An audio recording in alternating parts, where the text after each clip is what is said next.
Počúvate a sledujete ďalšie vydanie nášho podcastu v redakcii. Dnes je naozaj špeciálna príležitosť, predovšetkým preto, že vysielame na veľkonočnú nedeľu a pre mňa je naozaj obrovskou cťou, že tu s nami v štúdiu sedí arcibiskup Robert Bezák. Vítajte u nás. Ďakujem pekne. Budeme sa dotýkať tých veľkonočných tém. Samozrejme, prežívate Veľkú noc, odkedy už nie ste oficiálne v úrade arcibiskupa inak, ako ste ju prežívali vtedy? No, samozrejme, že zásadne ináč, keď som bol teda v Trnave arcibiskupom, tak som bol dokonca ten hlavný, dá sa povedať, lebo tie obrady sú tak nastavené pri svetení olejov a ďalšie všetky tie akcie, ktoré sú spojené s Veľkou nocou, tak tam je ten biskup hlavný. Ako emeritný arcibiskup v podstate od roku 2012 už tú možnosť nemám, lebo všade to robí ten miestny biskup, tak v Trnave, ako aj v Bratislave, v Nitre, ak na tých miestach biskupských, takže ja vlastne už nemám to právo, dá sa povedať. Ja sa môžem len tak kdesi pridať k nejakému kňazovi, do nejakého kostola môžem ísť. A je to také, skôr také už, no aj možno je to osobnejšie, že nemusím sa teda veľmi snažiť a trápiť a usilovať sa všetko to dobre prečítať, povedať a že môžem si tak nejako tak spokojne to prežívať.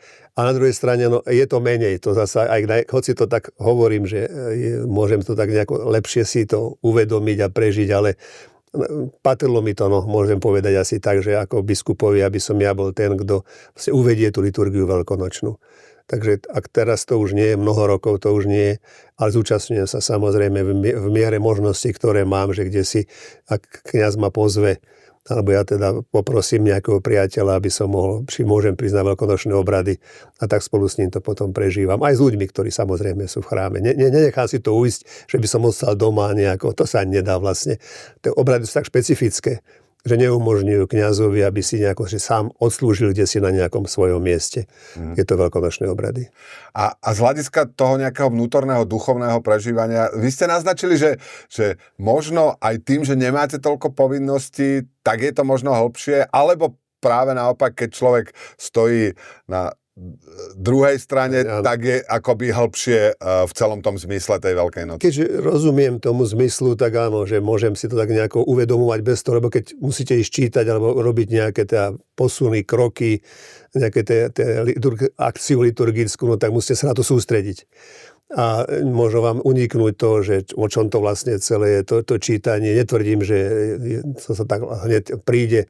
Možno aj ten biskup, ktorý to tak vie všetko pekne previesť, to prežíva, ale je lepšie to tak vnímať, ako byť, ako by som povedal, takým pozorovateľom a nechať to na seba pôsobiť. Tým ale nechcem povedať, že mi to je lepšie. To nie, ako jednoducho, no to raz mi to patrilo, keď to poviem tak úplne jednoznačne a malo by to tak byť. Takže ja to tak cítim na jednej strane, áno, že môžem to tak lepšie prežívať, ale na druhej strane si poviem, no ale vedia som mal byť ten, kto to sprostredkuje druhým. A budeme sa chvíľočku odrážať od, myslím, že aj celkom slávnych biblických citátov, ktoré sa týkajú Veľkej noci. Evanjelista Lukáš cituje Kristove slova, ktorými komentuje konanie tých, ktorí ho ukrižovali a Kristus podľa evanjelistu Lukáša povedal: Otče, odpusť im, lebo nevedia, čo činia. Odpustili ste tým, ktorí vás pripravili o ten úrad a myslíte, že vedeli, čo činili? V tej súvislosti, ako sme aj povedali, pravda, že keď som sa, ale už ako kňaz samozrejme som bol vždy blízko tým obradom veľkonočným, ako biskup ešte bližšie, dá sa povedať, takže ak to tak otázka súvisí trocha aj s tým, že či mi to nie je ľúto a či teda nie som nahnevaný na to, že vlastne mi to bolo vzaté, dá sa povedať svojím spôsobom. Ja som rozmýšľal na touto vetou Kristovou tiež, lebo ona vyzerá byť taká veľmi osobná, pribitý na kríži, pravda, hovorí, že Otče, odpustím. A vyzerá to byť také veľmi silné, že napriek tomu, čo sa mu stalo, on sa nehnevá, odpúšťa. A mohla som tú otázku dostala, ja teda, ako to ja prežívam teraz, však už pomaly bude 15 rokov. A či som vedel odpustiť, či viem odpustiť. Môj problém trocha je aj v tom, že vlastne nemám komu odpúšťať. Lebo ten dôvod, pre ktorý som bol odvolaný, bolo, že veriaci a kňazi písali. Ale som sa ich nedozvedel, že kto to veriaci a ktorí to kňazi vlastne písali, čo tam písali, že to bolo také vo vzduchoprázdne. Prišli mi nejaké otázky, jedna z otázok, na ktoré som mal odpovedať. že ako sa teda správam k svojim starším kolegom, biskupom a ako sa teda, že chodím do telocvične aj cvičiť, aby som sa pozeral na chlapov. A také. Mnoho razy boli také nedôstojné tie otázky. Niekto ich musel pripraviť, lebo nech nikto nehovorí, že o Vatikáne ma tak sledovali, že presne vedeli, čo robím, kde chodím. Takže to moje odpustenie neviem komu adresovať. Možno taký smútok by som vyjadril k tomu, že keď som bol medzi biskupmi, tak to sú moji, alebo teda poznal som ich po mene, keď to môžem skôr takto povedať. To nebol pre mňa nejaký pán arcibiskup z Volenska, ale Stanislav a ďalší, ktorých nemusím všetkých menovať. Čiže keď sa to vlastne tak stalo náhle, lebo ja ešte v júni som bol medzi nimi ešte v 2012. A 2. júla už som bol odvolaný. Ale nikdy som nepočul, nikdy som nezachytil, že ako keby, tak ľahko sa ma vzdali, mi to prišlo. Ako keby nepovedali som si nahlas, ale tak mi to prišlo tiež, že nepotrebujeme ťa medzi sebou.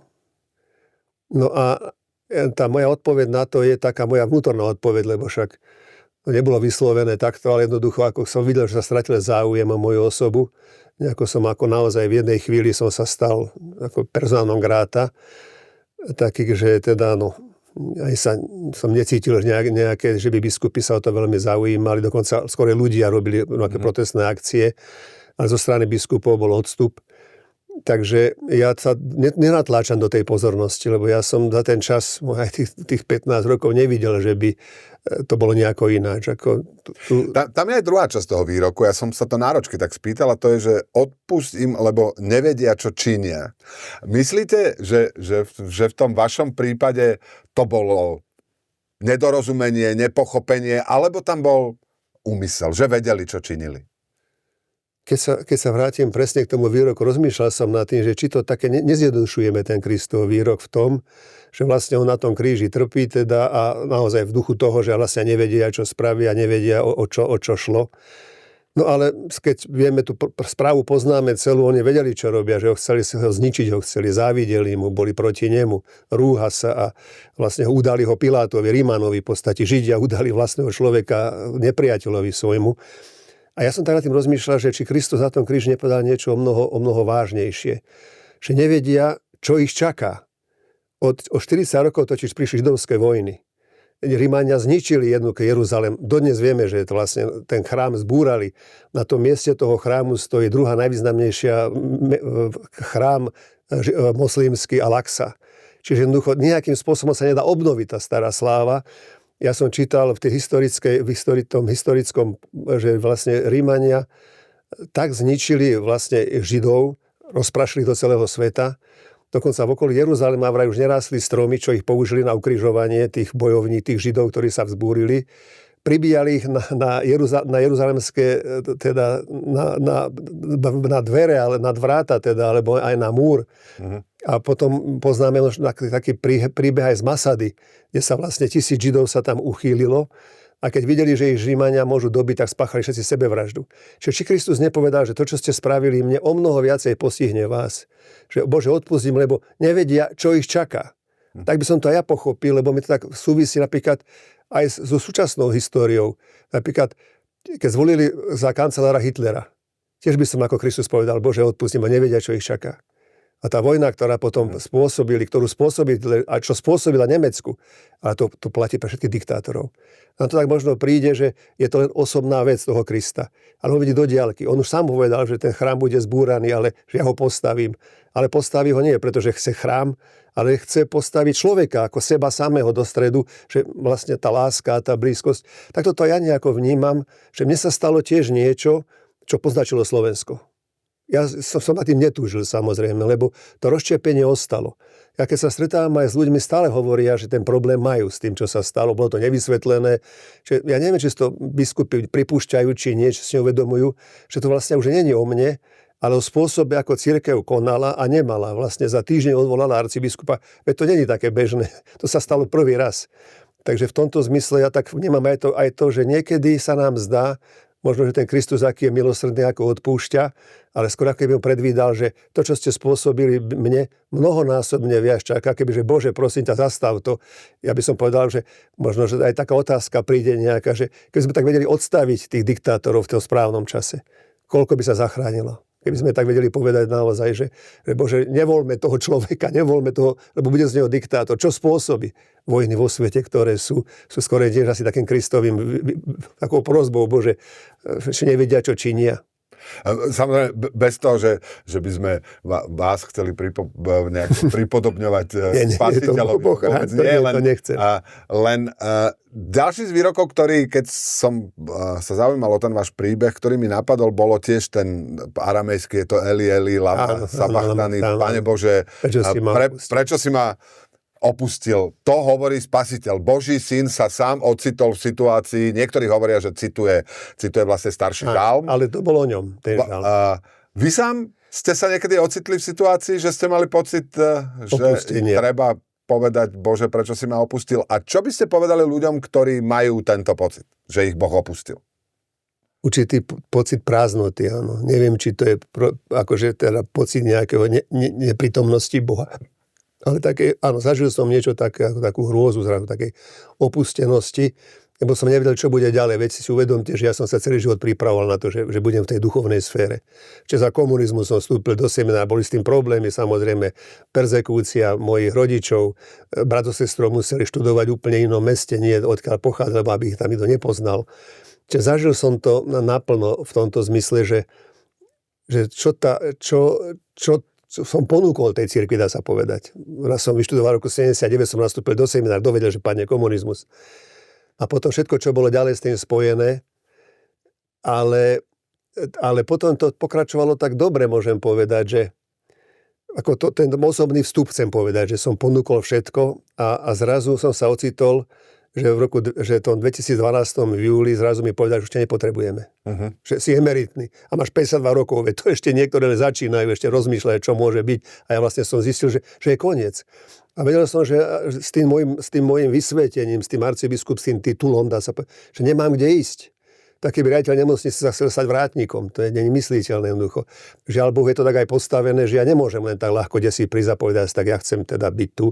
Všade by som mal mať povolenie. Ja som naozaj ako taký, ako osunutý desi na perifériu a môžem len klopkať a prosiť, aby som desi mohol prísť a vstúpiť.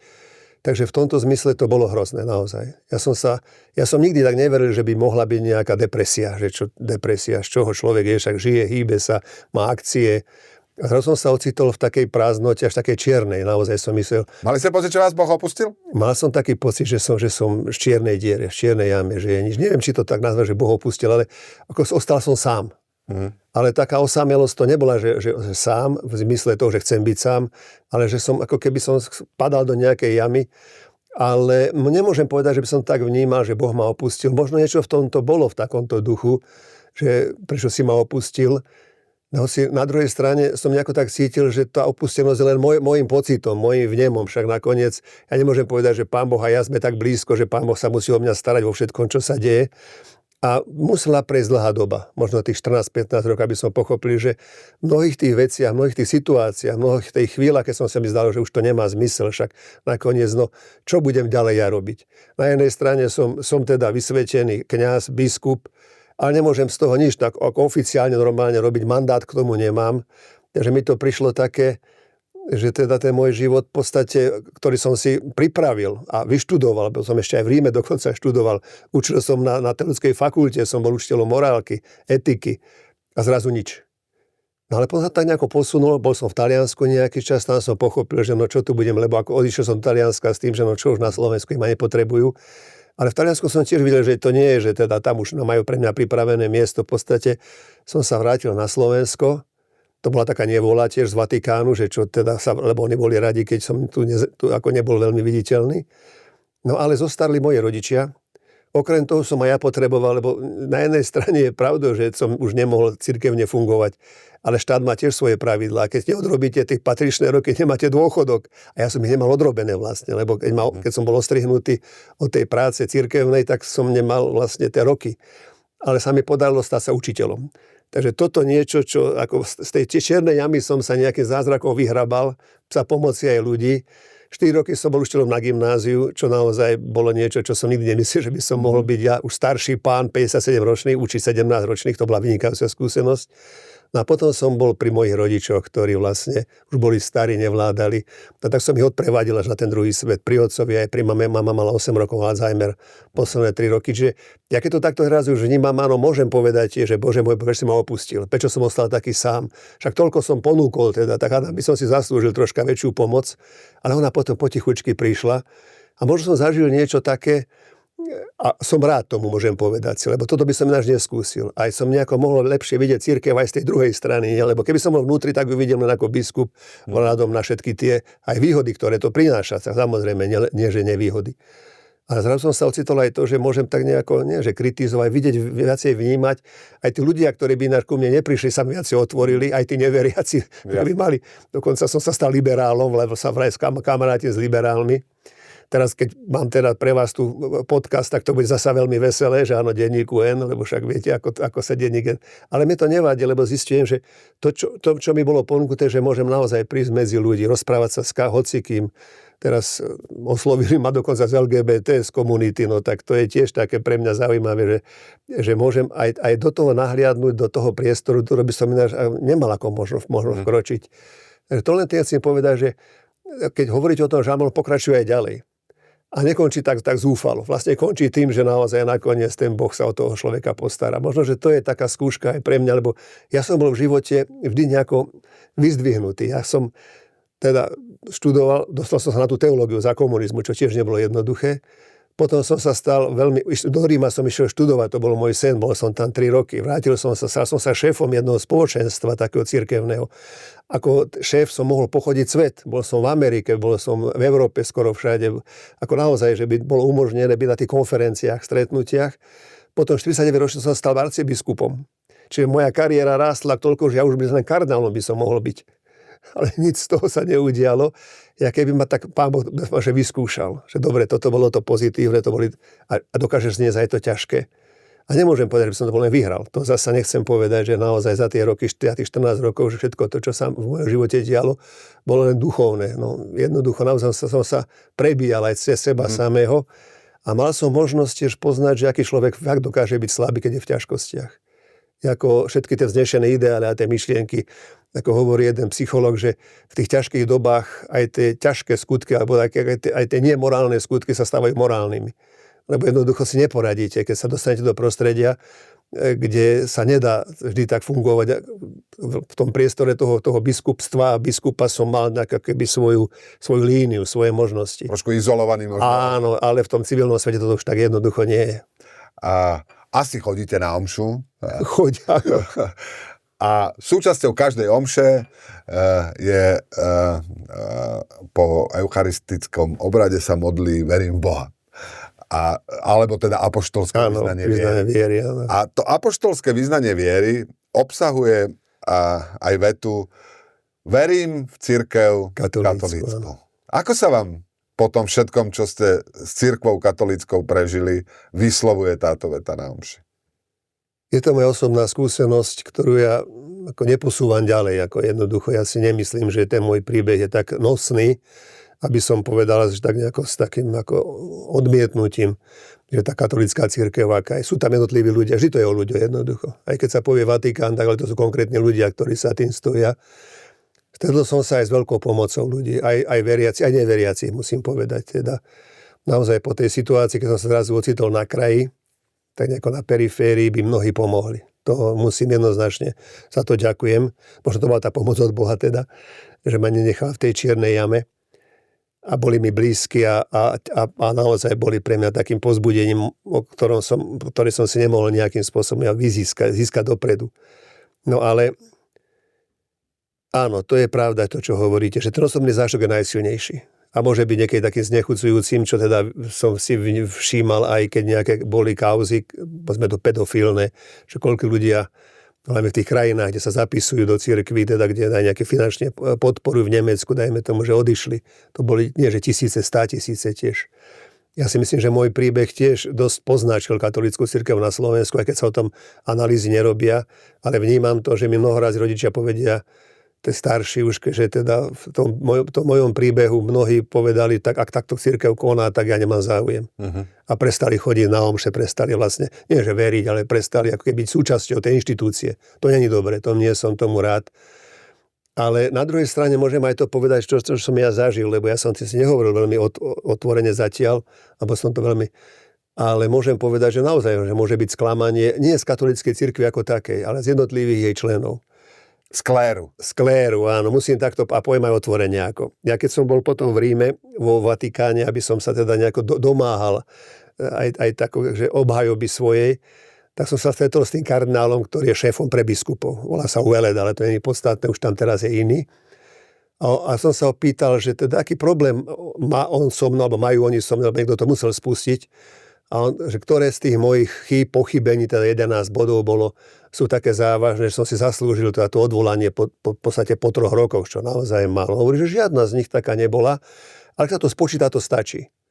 Ja som si uvedomil, že aké to je ľahko vážne, že spočítavam chyby za celý život, tak potom sme najväčší kriminálnici a grázi, lebo vždy sa niečo dá stať. Keď niekto mi povie, že vypije po obede 1 deci vína, tak za týždeň je to 1 fľaša. Tak to je ťažký alkoholik.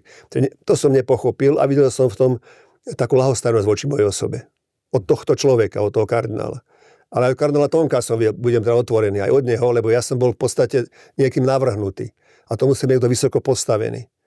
A on sám teda, keď sa ho pýtal na tú moju kauzu, či by nemohol niečo spraviť, povedal si, ale vo svete sú väčšie, dôležitejšie veci ako kauza Bezák.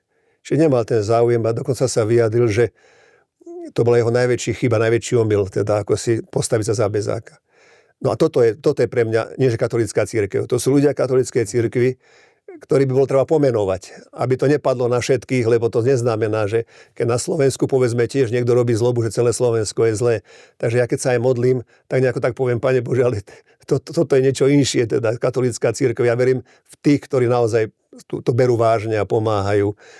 Verím tomu, že sa s nimi dá stretnúť, že to nie je len môj príbeh, ktorý som sa stretol, povedzme, s takým nezáujmom, niekedy ľahostajnosťou, ale že teda v tej katolíckej cirkvi dokážeme nájsť aj takých, ktorí si zaslúžia teda byť súčasťou.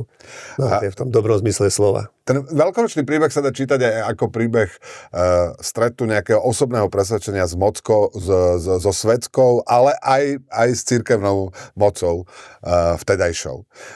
Kde je podľa pre vás osobne a aj pre veriaceho človeka, kde by mala byť hranica medzi nejakou poslušnosťou voči inštitúcii a nejakou vernosťou vlastnému svedomiu? Čo urobiť v situácii, keď tieto dve veci vo vnútri človeka idú proti sebe? To je asi veľmi komplikované naozaj. A nie sa tak ľahko vyriešiť. Vieme teda, že vlastne Kristus aj odpovedá, ale odpovedá tak veľmi tak naozaj tak božsky, že dajte Bohu, čo je Boží, a cisárovi, čo je cisárov, lebo ukazovali mu peniaz. Na tom peniazi bol portrét cisára. Peniaz je teda vytlača štát, tak patria štátu. No ale to je o peniazoch, to není o morálke, to není o svedomí. To je o nejakých daniach, o niečom, čo teda treba platiť. A toto je otázka veľmi ťažká, veľmi osobná. Aj z histórie ju vnímam, že napríklad aj u nás, v Československu, môžem povedať, že boli kňazi, ktorí boli ochotní pre tú hodnotu pravdy a svedomia aj do väzenia. Keď hovoríme o Srholcovi, napríklad ďalších, pracovali v baniach v Jachimove, Uránových, alebo Leopoldove, ale boli aj kňazi, ktorí boli pacem in terris a tlieskali na to, že nech žije mier a tam sedeli za ním aj komunistickí papaláši. Ja to neviem jednoznačne povedať. Je to asi taký osobná odvaha aj strach. Uh-huh. A niečo, čo videl som, keď som bol v Innsbrucku, tam bola tabuľka jedného kňaza, ktorý odmietol nastúpiť do Wehrmachtu, vlastne, lebo však teda za Hitlera bol povinná mobilizácia. Ale odmietnú nastúpiť do Wehrmachtu, to bol trest smrti. Čiže otázka pre mňa je, že kde je tá hranica, ako ďaleko môžem ísť. Ja som žil v komunizme tiež. Ako kňaz tiež boli nejaké spôsoby, alebo teda hľadali sme, ako sa dá existovať. Dostať sa na školu, dajme tomu, bola taká otázka, či je človek veriaci, či veríte Boha. A odpovede boli také šalamúnske, že som vysporiadaný s náboženskou otázkou. Ale potom každý toto napísal, rátal s tým, že nie je vysporiadaný v mínuse, ale v pluse. Takže nechcem tým povedať, že morálka alebo kresťanská by mala byť taká, že za každú cenu byť hrdina. Nie, je to veľmi osobné. Niečo by to mohlo byť, že čo človek tak nejako vnútorne cíti, že za toto už neidem. Ale to nikdy není také, že to naraz príde. Sú to drobné krôčky, ktorými sa keby si vychovávate k určitej alibizmu a potom už je to ťažko povedať. Ja som sa tak snažil v tomto mať tú líniu a hranicu v tom, že som sa nesnažil vstúpiť do priestoru, kde by ma to čakalo. Lebo to je nebezpečné. Vy to musíte predvídať dopredu, že ak vstúpite povedzme do nejakej strany, tak tá strana má tiež nejaké svoje, alebo tí politici, dajme tomu. Ja keď som bol arcibiskupom, tak mnohí prichádzali za mnou, chceli sa fotiť a byť so mnou, ale potom to je záväzok. To je jednoducho, je to také náročné, že človek si musí už si odstup nechať, aby mal tú slobodu sa rozhodnúť, lebo už keď to ďaleko zajde, keď vám niekto veľmi pomôže a potom povie, no dobre, ale pán Bezagal, ja teraz potrebujem vašu pomoc. No povedzte mu, že mu to nespravíte. Takže je to otázka, na ktorú neviem jasne odpovedať. Otázka asi, ktorú si musíme každý riešiť sám v sebe, kde je tá hranica. Ale tými inštitúciami nemusia byť len svetské inštitúcie. Tými inštitúciami môžu byť aj cirkevné. Niekto sa cíti byť katolíkom, niekto každú nedeľu hovorí, verím v cirkev katolícku, ale zároveň sa mu zdá, že napríklad tá katolícka cirkev a ako je reprezentovaná na Slovensku, že nie je reprezentovaná tak, ako si to on predstavuje. Navyše podľa cirkevných prikázaní by sme mali kňazom a biskupom vzdávať úctu. Čo mám ja ako katolík urobiť, keď počujem, ako biskup hovorí veci, ktoré sú podľa môjho hlbokého presvedčenia v rozpore s Kristovým učením? Neviem, či to už nazvať odvahou, že by sme sa mali odvážiť ho rozprávať, teda sa voči tomu ohradiť. To je, myslím, to minimum, čo by malo byť. Hádam, v tej demokracii by sme mali mať právo vyjadriť sa aj v rámci cirkvi, lebo to už je potom taká veľká ješitnosť tých hore postavených, keď už nič neznesú. Ja sám priznám, že toto je problém nielen na úrovni teda tých politických hierarchov, ale aj tých cirkevných, že sa radi obklopujú ľuďmi, ktorým zatlieskajú, ktorí sa hovorí, že incenzujú, teda keď to poviem tak nábožensky, že ten dym posvetný okolo nich rozširujú, vychvalujú, akí sú úžasní, akí sú vynikajúci a oni potom tomu uveria. Čiže mať takýchto kritikov, ale v dobrom zmysle slova, nie je teda takých, ktorí potrebujú niečo stále kontestovať, to by som bol rád. Ale myslím si, že to je taká výchova aj spoločnosti. Bojím sa, že tak ako aj tá politická kultúra môže byť taká, že vlastne utláča tých, ktorí to pomenovávajú. Aj v tej cirkvi to môže byť takisto. A je? Ale samozrejme, že áno, lebo tá moc, dajme tomu, tých hierarchov cirkevných je taká, že môžu sa tiež postarať, že ten človek príde povedzme o nejakú svoju, neviem, ako by som povedal, o takú svoju dôstojnosť, alebo teda, že pomenujú niečo, alebo dá sa aj odstrániť ten človek z toho miesta, kde nejako pracuje pre cirkev. Ono je to tak, že keď vlastne v katolíckej cirkvi, keď ten vysvetený kňaz nedostane faru, ktorá mu je pridelená zhora, tak povediac, tak on vlastne je nezamestnaný. Áno, presne tak. Takže ako aj tí kňazi, áno, to máte pravdu v tom, že aj tí kňazi vedia, že kde je tá hranica. Žiaľ Bohu, ako keby teda. A nekomentujú a radšej povedia sa, čo má je potom, však aj ja potrebujem žiť. Ono je to spojené aj s tou ekonomickou situáciou toho kňaza. To je to nebezpečenstvo, ktoré tu stále vo vzduchu je a nejako odvážiť sa. No boli aj takí kňazi, ktorí sa odvážili, povedali, čo si myslia. Myslím, že keď o tom Strelcovi hovoríme, tak to je taký príklad, ktorý všetci môžu poznať, no ale vieme potom, ako existoval. Tak sa len tak mohol hýbať tam, kde mu to umožnil, ale nemal určené miesto. Štatistiky hovoria, že počet ľudí, ktorí sa hlásia k nejakej cirkvi, dlhodobo klesá, ale zase existujú prieskumy, napríklad European Value Study, ktoré ukazujú, že síce klesá počet ľudí, ktorí sa nehlásia k žiadnej cirkvi, ale potom v tom prieskume odpovedajú, že síce nehlásim sa k cirkvi, ale zároveň na otázku, či veria v Boha, často odpovedajú áno, alebo že majú nejaký duchovný život, alebo že veria v posmrtný život, že pribúda ľudí, ktorí veria v niečo, čo ich presahuje, ale zároveň nechcú byť v spojení so žiadnou cirkvou. Áno, s inštitúciou. Prečo je to tak? Ale to by som nevidel ako negatívne, keď to takto poviem, troška ako keby nešťastne, lebo by som to ako som mal vidieť ako negatívne, že sa opúšťa teda tá úroveň toho určeného už, pravda, to, čo sa rokmi budovalo, stáročiami, tá inštitúcia, tá kamenná inštitúcia, by som mohol povedať, zastáva sa takým virtuálnym skorej, že Češi tomu hovoria, že nieco existuje, že necizmus, áno. Že pán Halík to tak áno, a tak sa vnímam to, že je to, možno je to také sklamanie z tej inštitúcie, z toho, ako sa nevyjadruje, alebo aká je opatrná, aká je alibistická. Môže tam byť to očakávanie, ktoré nesplnia a ľudia si to stotožnia, spersonalizujú s tým, že potom to vlastne tá inštitúcia, tá katolícka, alebo vôbec cirkvi ako také, lebo to nemusí byť len katolícka, môže byť aj evanjelická, že nie je dostatočná, alebo hľadajú nejaký iný spôsob. Ja teraz to, čo poviem, možno je také zvláštne, ale že ja by som sa s tým netrápil, lebo to je hľadanie. A človek má právo hľadať. A má právo byť aj sklamaný.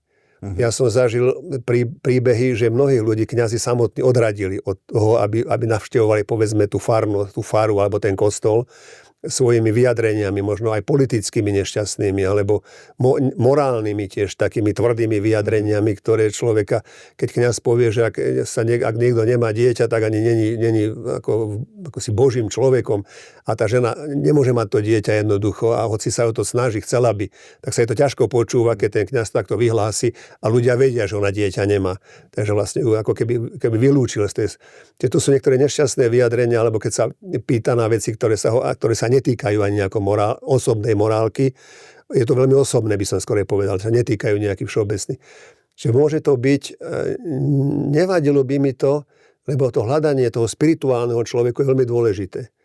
A ja verím tomu, že to nie sme len my, ktorí teda snažíme sa nejakým spôsobom byť teda profesionáli, by som povedal.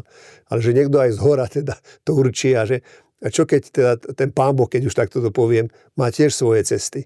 Konec koncov musím povedať, že aj tej cirkvi sa nedarí toľko, ako by sme chceli aj tu na Slovensku. My nemáme pomaly dorast. Zatvárajú sa semináre, to, čo sme si tak budovali celý šťastný po roku 90. Koľko sa zrazu zjavilo mladých mužov, ale dneska to je skoro, už by som povedal, že skoro až nulové.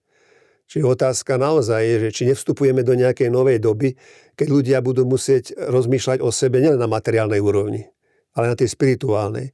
Možno je to také kvasenie niečoho nového, kde aj cirkev bude musieť na to zareagovať. Neviem, do akej miery na to pripravená, a či naozaj chce len, aby to bolo inštitucionálne určené nejakými pravidlami a zvykmi a už ďalej sa o tom nebude rozprávať. Ale ďalej by to už nemalo byť posunuté. Ja myslím, že aj. Že teda nerobil by som z toho, akože nehneval by som sa na to, keby ostalo to, že niečo predsa len je viacej, ako len to, že sa potrebujeme najesť a napiť. Kritici tejto viery bez cirkvi to s istým odsudkom označujú za také, že bufetové kresťanstvo. Že prídem, vyberiem si to, čo mi vyhovuje a to, čo na mňa kladie nejaké nároky, to vlastne odmietnem, lebo by to bolo na mňa príliš ťažké. Nemajú tí kritici tak trochu pravdu? Ale tak, no, je to také zážitkové kresťanstvo, samozrejme, že áno. Ja som sa tak musel usmiať, lebo jeden z takých mojich priateľov, ktorý učil filozofiu, starší bol a hovorí, tí mladí ľudia, on tak po polsky to povedal, ogeň, spolu sa stretnú, večer, ogeň, kytára, devčíny, no kde je tam Buk? Akože naozaj, keď je veselo, všetko, ohník, pekne, večer si spievame, tebe žijem, Bože môj, a na gitarách, krásne mladé dievčatá, tak sa to zdá, že toto je to práve, no ale to je, otázka je, či živote neprídu potom aj skúšky, aj skúsenosti práve toho bufetového kresťanstva a zrazu zistíme, že sme slabí. Áno, zažil som to v jednej situácii takého o kresťanovi, o ktorom som si myslel, že to tak bere seriózne, vážne, ale prišla rakovina a mi hovorí, že spácham samovraždu. A ja som ho videl vlastne stále v tom chráme, videl som, ako spieva, modlí sa, všetko. Mne sa zdalo, že teda je taký silný duchovne, že teda všetko znesie. A zrazu on povie, že chcem spáchať samovraždu. To bolo také tvrdé, ja mu hovorím, no dobre, ja si pamätám, ako si teda do toho chrámu, pri tom orgáne si bol rád, spieval si tie piesne, poznáš ich. Že ako, nezdá sa ti, že toto všetko by mohlo byť pre teba takým povzbudením, že dobre, ja viem, že tá rakovina je ťažká, vidím, že už teda naozaj tam není riešenie, ale skús počkať, že možno to není o tebe, ale o tom, že vlastne ten anjel smrti príde, keď bude treba. A možno ty spáchaš samovraždu a o hodinu by už bolo koniec aj tak všetkému. Na to mi hovorí, no toto je dobrá myšlienka, nad tým sa zamyslím. No a nakoniec teda nespáchal samovraždu. Len to chcem povedať, že či v živote aj to bufetové kresťanstvo nedojde k tomu, že naozaj už je po bufete, už je po tom zážitkovom kresťanstve, že to je aj dobre, no ja to tiež vnímam, aj ja som troška žil také bufetové, však som bol všetko, čo sa dalo, študoval som v Ríme, potom som sa stal provinciálom, potom som stal arcibiskupom, že je to také fajn, keď sa vám plnia tie sny zrazu, ako arcibiskup som bol na vrchole pyramídy, okolo mňa boli ľudia, mal som sekretára, mal som šoféra, ako zrazu som sa dostal do situácie, ktorá mi nejako nepatrila. A poteší sa človek, lebo si povie áno, no ale ten bufet skončil veľmi rýchlo toho 2. júla a to, čo prišlo, bolo naozaj takou ťažkou skúškou. Takže nehneval by som sa na to, lebo to sa nedá tomu ani uhnúť. Každý máme nejakú predstavu, že čo by ten Pán Boh mal v tom nášho živote, prečo ho mám rád a čo je povinný voči mne. A potom príde taká skúška. No a tam, kto zvládne, kto nie, tak to aj vo vzťahoch býva. A mnohí označujú tie časy, ktoré teraz žijeme, ako polikrízu, že veľa kríz sa stretlo naraz. Klimatická kríza, vojny, človek si otvorí internet a vidí strašne veľa nenávistí. O kresťanoch sa hovorí, že by mali žiť vo svete, ale nemali by byť zo sveta. Čo tá veta znamená tu a teraz pre kresťana v tomto čase a v tomto svete?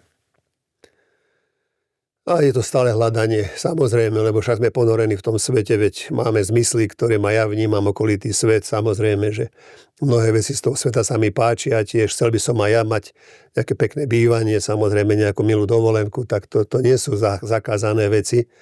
No otázka je, čo za to mám ponúknuť, pravda, že teda, aby som dobre zarábal, tak čo? Už nemám mať svedomie, nemám vedieť, že toto už nemôžem spovedať, spraviť, tam sa mi nepatrí takto sa správať. Jasné, že ja som dostal tiež ponuky do politických strán. No, mohol by som povedať, že dobre, však ako politik je to celkom fajn, ako dostal by som do parlamentu možno, lebo však ľudia ma majú radi, prekružkoval by som sa. Ale to nie je cesta, ktorou chcem ja kráčať. Nevidím v tom ja ani osobne nejaký zisk pre mňa, tak ľudský a ani ekonomicky by som povedal, že radšej na menej. Čiže toto je niečo, čo hovoríte v pravde, že ten kresťan žije vo svete, ktorý je lákavý, je zaujímavý. A nie je také jednoduché mu nepodláhnuť. Hlavne pre mladých ľudí je to tá ponuka, ktorú dnešný svet dáva, je taká, že mám sa obmedzovať, mám dávať pozor, mám byť striedmy. To sa veľmi nenosí práve v takej dnešnej dobe konzumu.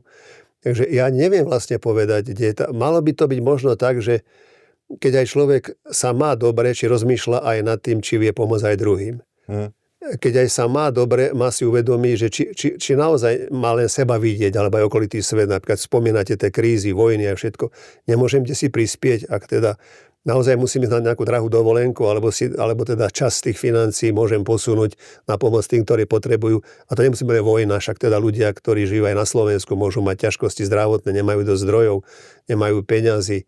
Ja, keď som teraz medzi dôchodcami, vidím sám, koľko potrieb tam tiež je. Že je to také, ako by som povedal, že taká skúška citlivosti aj tých kresťanov. Oni nemusia z toho sveta uniknúť, ale musia byť citliví pre ten svet a či ho chcú robiť krajšími. Otázka je slušnosti napríklad, keď to poviem troška aj na tú úrovne tých politických diskusí, tak ako ja by som skôr čakal, že cirkev sa ozve tí hierarchovia a povedia, tak to už nie je dôstojné takto sa správať, takéto vyjadrenia voči povedzme prezidentke, alebo že by sa mali pomenovať. Tuto by som vnímal, že by to bolo niečo, čím ukážeme, že áno, sme vo svete, bereme, čo sa deje, ale vieme, že toto už takto sa správate neslušne, to nie je etické. Takisto korupcia, dajme tomu, toto už nie je vhodné, aby sa takto... No toto by malo byť, malo by to byť a ja verím, že v tej miere, ako to cirkev nerobí, sa stáva slabšou. A v tej miere, ako to robí, aj ponúka ľuďom, teda aj tým kresťanom ponúka tiež tú odvahu, aby povedali, takto ďalej to už nejde. No, to je fakt. Čiže ja by som to len takto videl, že niekto musí byť, niekto má tú povinnosť, aby to povedal. A konzervatívni kresťania by k tým všetkým krízam v tej polikríze, ktoré som vymenoval, by pridali aj nejakú krízu hodnôt. Oni ju vidia v tom, že sa rozširujú práva sexuálnych menšín, že v mnohých štátoch sa uznávajú aj formy spolužitia rodinného, ktoré doteraz neboli uznávané za rodinu. Čo si o tom myslíte? Že či je tu nejaká kríza hodnôt a prejavuje sa týmto spôsobom? A čo si myslíte o tom, že o snahe zastaviť túto akože krízu politickými cestami, napríklad tým, že dáme 2 pohlavia do ústavy? To práve takou súčasťou aj toho toho stretnutia kresťana s tým štátom alebo s tou politikou a naopak politiky s tým kresťanským pohľadom. Ale či to je kríza, neviem povedať. My možno pozeráme sa do tej minulosti s tým, že ako to bolo, ale ono to bolo tak ako dané ipso facto, by som povedal, fatalisticky. Neboli tie možnosti ani medicínske, neboli tie. V 60. rokoch minulého storočia bola vynájdená antikoncepčná pilulka. Tým sa veľmi posunul vzťah vlastne na úrovni toho spoločného stretnutia na erotický a dáme tomu a plodivý. No tak dalo sa to už oddeliť, čo nebolo predtým možné. Čiže mnohé veci, ktoré vlastne život ponúkol, keď to úplne posuniem dopredu, dnes je možné, aby vlastne cudzia žena vynosila dieťa niekomu inému, preto sa nehovorí náhradná matka, náhradná maternica, lebo v podstate ona neponúka svoje bytie, ale ponúka len svoju maternicu. Toto sú nové veci, ktoré sú tu. A ja si neviem predstaviť, akým spôsobom sa to dá zastaviť, lebo to jednoducho takto asi došlo, že to ľudia chceli. To neprišlo nejako tak, že či chcem, či nechcem, je to tu. Je to vývoj, ktorý tu je. Do akej miery na to chceme reagovať, je otázka, že do akej miery o tom aj diskutujeme. Hľadáme, prečo to tak je. Áno, sú neplodné manželské páry. Môžu mať dieťa, nemôžu mať dieťa. Otázka, ktorú hovoríte aj vy. Dáme do ústavy, že bude muža žena. Ja v tom nevidím nejaký, ako keby som povedal, že morálny rozmer. Lebo ak teda nebude muž so ženou a bude muž s mužom, čo to znamená? Už to je legislatívny. Pre mňa to je legislatívne pravidlo, ktoré má zamedziť, aby povedzme neboli potom partnerské manželstva, alebo ako sa to hovorá teraz. A manželstva osôb rovnakého pohlavia, aby registrované partnerstva by nemohli byť. Čiže ja v tom vidím len takú legislatívnu prípravu, lebo tak či tak tie partnerstvá budú, len teda nebudú ošetrené právne. Otázka pre mňa je, že či to naozaj teda musíme silou mocou takto tlačiť, čo tým získavame. Ja by som to vnímal skorej tak, že či nedochádza k takej personalizácii aj toho osobného života.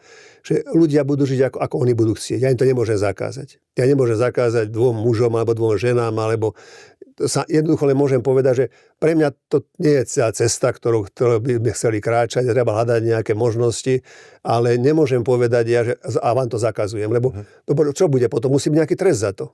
Ak teda, dajme tomu, dve ženy budú mať dieťa, že si teda zabezpečia umelú, tak pôjdu do väzenia, alebo čo sa stane, zoberú im dieťa, ale tá legislatíva musí pokračovať ďalej, na čo nemá zmysel, muža, žena, otec a matka. Čiže ja v tom vnímam, ako keby, že nanúcujeme nejaký pohľad, ktorý už je potom veľmi osobný a by som skôr chcel povedať, že a je to niečo také, čo ja naozaj potrebujem pre svoj život. Je to, čo mi bráni žiť mňa ako osobu, lebo tá legislatíva mi pomáha, akože naplňa môj život a robí ho krajším. To nevnímam tak. Takže chcel by som tým povedať, že tí konzervatívni budú, lebo taký strach z toho. Je toho veľa všetkého. Naraz sa toho navalilo. Ten vývoj náš bol zabrzdený až do roku 90. To, čo sa dialo aj vo svete, aj na západe, u nás zatiaľ nie. Prichádza to sem veľmi rýchlo, bez toho, aby sme to ešte mali premyslené. A vnímam taký ten konzervatívny strašný strach z toho, čo to len s nami spôsobí. Ako keby v živote nič inšie nebolo. Napríklad boli hrozné vojny. A tiež sme cez to museli prejsť. Takže ja sa nebojím toho, že teraz že prichádza že nová mentalita. Ale tá mentalita bude taká nebezpečná, že mne sa už ani žiť nebude chcieť. Myslíte, že by sa v týchto otázkach, ktorým sa hovorí, neviem prečo, kultúrno-etické, niekto to pekne pomenoval, že hriechy panvy, myslíte, že by sa mal zmeniť katechizmus? No cirkev žije stále z určitého pohľadu, ktorý tu bol daný stáročiami. Samozrejme, že stále bude dávať dôraz na to, že ten vzťah muža a ženy a katolíckej cirkvi je posunutý akože na sviatostný, teda sakramentálny, teda manželský. A ten rozmer toho tvorenia, plodenia je dosť zásadný. To bolo dokonca až tak ďaleko vysunuté, že v minulosti ešte manželstvá, ktoré boli neplodné, sa mohli teda ukončiť. Čo to už v novom príbehu už nie je v právnom, cirkevnom. Neznamená to, že keď sú neplodní, že to už je neplatné manželstvo. Ale bolo to tak, takže žijeme túto starú históriu ešte stále. Aj keď pápež povedal, že teda pri tej otázke o sexualite, že a kto som ja, aby som súdil, ale on to dobre povedal a to sa mi páči práve a toto by malo byť akceptované v cirkvi, že on nepovedal, že ale ja som pápežom preto, aby som bol prokurátorom. a žalobcom a nahliadal do vášho, povedzme, sexuálneho života. Ale ja som ten do vás chce pozbudiť, posilniť. Ako by som povedal, že aj moja úloha ako biskupa alebo kňaza bola povedať ľuďom okolo, že poďme, ideme ďalej. Máme náviac, dajme som povedať. Ak sme sa aj dopustili nejakých previnení, ale to neznamená, že už tom ostávame, že už nevieme sa z toho vyhrabať. Koľko razy som videl ľudí, ktorí sa trápia s alkoholom, aj so svojou sexualitou, mladí ľudia tiež. Ale ja som nepovedal, no a dosť, už viac sa to neukazuj. Alebo naopak, poďme ešte ďalej, neboj sa, máme naviac, dá sa cez to prejsť. Aj ten alkoholizmus, alebo povedzme, ak máš nejaké sexuálne problémy.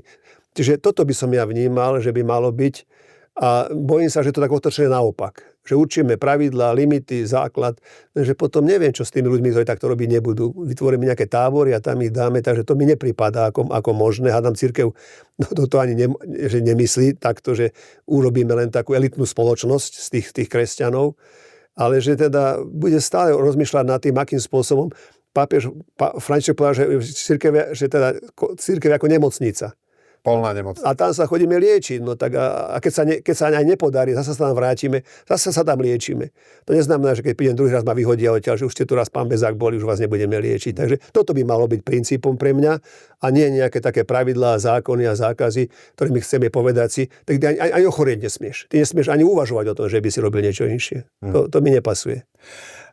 Na záver sa vráťme k tej Veľkej noci.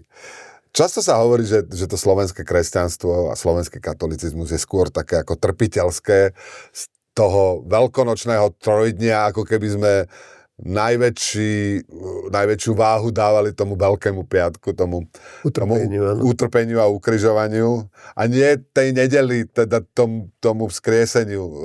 Obrady sa robia v sobotu večer, ale nedeľa je základ. Je nedeľa vzkriesenia. Ako vniesť do tej našej viery viac tej vzkriesenej radosti a optimizmu? Keď ste sa pýtali na to spojenie toho svetského aj náboženského, možno tomto to veľmi cítiť. Že my takto sme z toho svetského prebrali to utrpenie Slovenska. Pravda, ako nám ubližovali v Uhrách, nám ubližovali Maďari, chceli nás pomaďarčiť. Potom prišli Češi a tí nás zasa chceli počeštiť zasa. Potom zasa tu boli nejakí komunisti z Moskvy. Teraz tu je Brusel zasa. No my Slováci stále trpíme pod niekým. A v cirkvi sme to prejavili tým, že my tiež vlastne sme tí chudobní. Bože, čo 1000 rokov ráčil, teda ako to utrpenie toho ľudu, že Pannu Máriu máme 7 bolestnú tiež. Áno, vnímam to aj ja, že máme ako keby nejaký komplex. A myslíme si, že v tom strachu a v tom, že dávame si pozor, v tom zamknutí sa pred tým okolitým svetom, že sa nám podarí uchrániť sa. Že aj to naše kresťanstvo nesmie pripustiť. Keď aj niektorí chlapci išli študovať do zahraničia, tak biskupy mnoho razy im povedali, no ale nenoste na nás tú západnú mentalitu. No, a pritom je pravdou, že práve z toho žijeme, z toho, čo aj tým filozofi, teológovia, aj financie, ktoré prišli zo západu, koľko sme vybudovali kostolov, koľko nám pomohlo, samozrejme to. Čiže to je také nešťastné povedať si, že dajte nám to svoje, ale my vám nič nechceme ponúknuť. Toto je niečo, čo aj tak, či tak, keď už hovoríme o tom, že cirkev Slovenska prejde veľkou skúškou, lebo ako sme už naznačili, nie je dosť kňazov. Tak veľká generácia, ktorá prišla po 10 rokoch, pomaličky už sú cez 50 rokov už budú mať. Nová neprichádza. O 20 rokov, ja mám 66, o 20 rokov by som mal 86. A tí, ktorí teda majú teraz tých 50, budú mať 70 rokov. Ja si myslím, že prichádza to k niečomu, čo ešte neviem ani pomenovať. Koniec koncov Slovensko stárne, ale stárne aj cirkev tým pádom jednoducho. No jasné, že niečo sa musí udiať, akási otvorenosť pre ľudí, pre laikov, dá sa povedať, niečo, čo pomôže ďalej ako žito kresťanstvo, ktoré už nebude tak hierarchizované, tak klerikalizované, tak inštitucionalizované, ale bude to také spoločenstvo ľudí, ktorí si budú vedieť pomáhať, budú sa vedieť stretnúť, budú si vedieť prečítať, možno aj tie veľkonočné obrady nebudú mať, lebo nebude kňaz, ktorý by ich slávil. Že budú si musieť sami prejsť možno. Že niečo tu je, niečo, na čo sa nepripravujeme. A by som povedal, že možno, ako som ja povedal v tom mojom živote, že Pán Boh ma oskúšal aj tým, že zrazu som o všetko prišiel, že aj tá slovenská cirkev, že čím sa bude chváliť, že Slovensko je kresťanské. Keby naozaj bola odlúka štátu od cirkvi, ekonomická. Ja si myslím, že by sme videli na tej istej úrovni ako všetky ostatné krajiny, že tých praktizujúcich kresťanov by možno bolo 10-15%. A nie sa urobiť fajočku, že som, to ako ste spomínali, ako niečo musí byť, no však nie som neveriaci, nie som materialista, niečo tam dám Ale keď už potom by šlo praktické veci života, kresťanské, spirituálne, tam by to už také nebolo. Takže ja si myslím, že ani nie je to niečo, čo musíme, že silou mocou riešiť. Ono ten život nás tomu dotlačí sám. Povedal by som tak na záver taký Murphyho zákon, že keď sa vyčerpajú všetky zlé možnosti, potom nastanú tie dobré. Zatiaľ čerpáme možno také, že zúfalo sa snažíme a áno, že konzervatívni, my si sem nepustíme niekoho iného, myslíme si, ako sa zachránime. No ale potom príde niečo, čo bude už potom nás nútiť, aby sme urobili aj to, čo by sme už mohli urobiť v predstihu. A to je dobre. Ja som tomu rád, sa priznám. Ja som rád, že nie sme my tí nositelia všetkých tých múdrych práv, ale že niečo ešte viacej, niečo, čo nás vedie, čo nám učí, len treba byť citlivý pre život, po každej stránke, tak svetskej, ako aj náboženskej. Hovorí emeritný arcibiskup Robert Bezák. Ešte raz opakujem, že mi bolo cťou, že ste si našli čas a prišli sa k nám do štúdia Denníka N. Niekedy v budúcnosti určite bude príležitosť, aby sme sa stretli znova. Ešte raz ďakujem a vám ďakujem, že ste tu s nami boli a verím, že si zo širokej ponuky našich podcastov vyberiete a opäť sa niekedy stretneme. Dovidenia a do počutia. Požehnané sviatky prajem aj ja.